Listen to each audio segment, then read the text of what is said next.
Welcome to the Sanford Edible Garden Trail. Today we're going to talk about repurposed raised garden beds. Wait till you see this. Okay, Trent, thank you. Let's explore this corner of your garden. I'm really fascinated to see what you've done here. Yes. Can you run us through? Well, basically, all these items are repurposed. They were destined for the tip, and I had second thoughts, and my creative mind decided I can use them somewhere else. Okay. So basically, what I've got here is 2 rainwater tanks. One I've cut in half. So that was a 3,000 litre rainwater tank, which I've cut in half, cut the bottom off, tipped it over, and made a raised garden bed.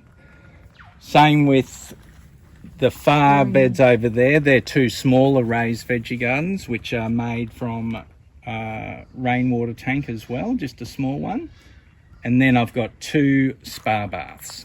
The 2 spa baths I've actually converted into a wicking bed, which ultimately means I fill the bottom compartment with water, and the wicking process means the soil absorbs the moisture and draws it up to the plant roots where they obviously grow. Great. Let's get to that one. We'll talk about these first. These look really nice. I think they look great. Yeah, I reckon too. Yep, fantastic. They're easy to walk around. They're easy to work on. They're a good size ergonomically. A nice you colour. can come along and pick a snow pea if you want. And what are you filling with? This is always the question people ask. How do you fill basically, with vegetables, you do not need half a metre of good soil to grow good veggies. So in this case, I've used a method called Hugelkultur, which basically means I've filled probably half of it with logs, sticks, even forest mulch. Okay. And then on top of that, I've added the soil. Okay. So obviously over time that will subside as the plants grow, and I continuously top it up from there. Okay. So after a season. Have you bought soil in? I do buy soil, and if I do buy soil, I do add probably 50% manure with that. Horse manure. Yeah, I do find that the purchased soil bakes a little bit in the sun, and it can become a little bit hard, and if it dries out, it's hard to water. Yeah. And I just find the manure gives it a bit more structure and makes it more friable for planting. And have you also reused this Rio mesh? Yeah, so you can never get a full sheet without paying for it. So there are 3 sheets that I've attached together. And obviously in this case, I've planted snow peas to grow up them. They've copped a bit of a hard time, these snow peas, because of our westerly winds we've copped. And previously, in summertime, I actually grew pumpkin up that. Wow. So the pumpkin grew right to the top. I tied string along to this other structure, and I had it as a canopy. Over here? Yeah, right over the top. So that created a bit of relief from the 35-degree summer days. Yeah, it gets hot here. The pumpkins didn't do too great. Yeah, I was going to ask because they're quite heavy, but just the leaf. I wanted the shade. The shade. Yeah, so even for Brisbane weather, people often comment about rhubarb. Yeah. About how do you grow rhubarb in Brisbane? But look at this. I think this does well, one, because of the wicking bed factor. So got big leaves on it. Rhubarb, it's a big leaf, so you grab 3 of those, you've made yourself a rhubarb pie. Yeah, I'm a big fan of rhubarb. It's I've never eaten rhubarb till I've grown it myself, and now I'm in love. So rhubarb and apple, perfect combination, I say. Some native wildlife. Yeah, well, that's for the king parrots that like to destroy. Well, so far so good. And you've got you've a system here with your tomatoes. Yeah, so I'm trying single stemming, which basically means I'm growing the tomato plant from a single stem, and I cut off the suckers. The suckers or the laterals, whatever you want to call it. So basically on a tomato plant, you'll get the flowers, which then produce the fruit.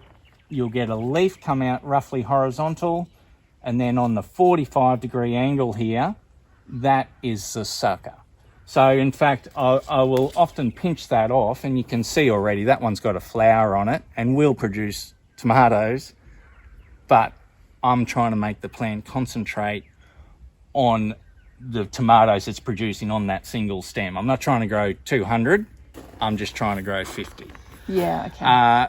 But you can also plant that. I would normally rip off those 2 leaves without tearing that, stick that in the soil, and you've got an exact clone of that plant. The exact plant. So you can easily grow many tomatoes in that fashion. Mm-hmm. You'll also notice it's a nice, neat way of growing them. Yeah, it's easy. With them being trimmed like that as well. Yeah. And you'll notice you can see the mulch on the ground. So once again, I chop all the diseased leaves, which usually starts from the base, and I work the way up. So you can see even now I've got diseased leaves everywhere. Like here's a diseased leaf, but I'll wait for it to get a little... You need some leaves on there. Now, can you tell us a bit how you set the wicking bed up? So yeah, the wicking beds, okay, so they're a little bit technical in the sense that you have to get it right.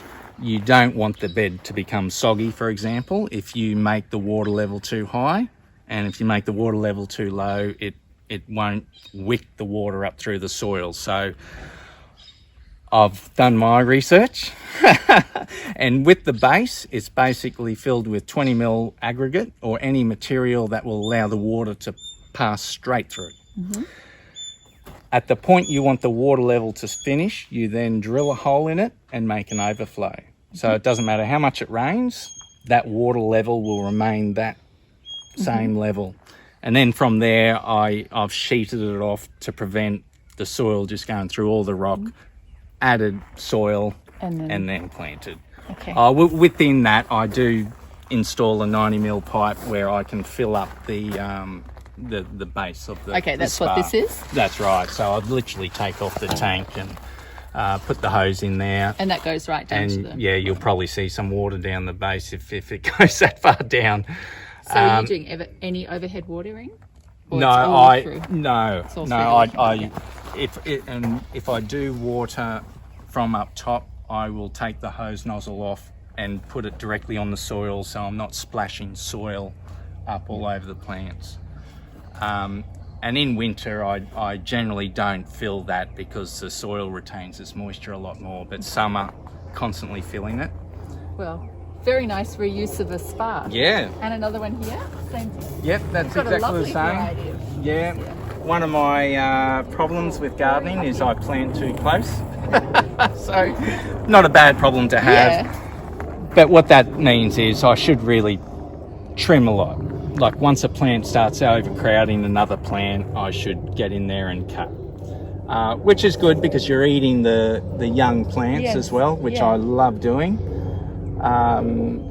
And yeah, I find it a good method. Well, you've created, this is a really beautiful space. This just looks beautiful. So easy to reach. And I like your creative repurposing. Thank you. Yeah, it becomes a place we visit daily, actually. Yeah. So we constantly come out here and pick food. There wouldn't be a day that goes by we wouldn't pick food and end up on our table. So... Well, thank you for showing us this. Thank you. No problem.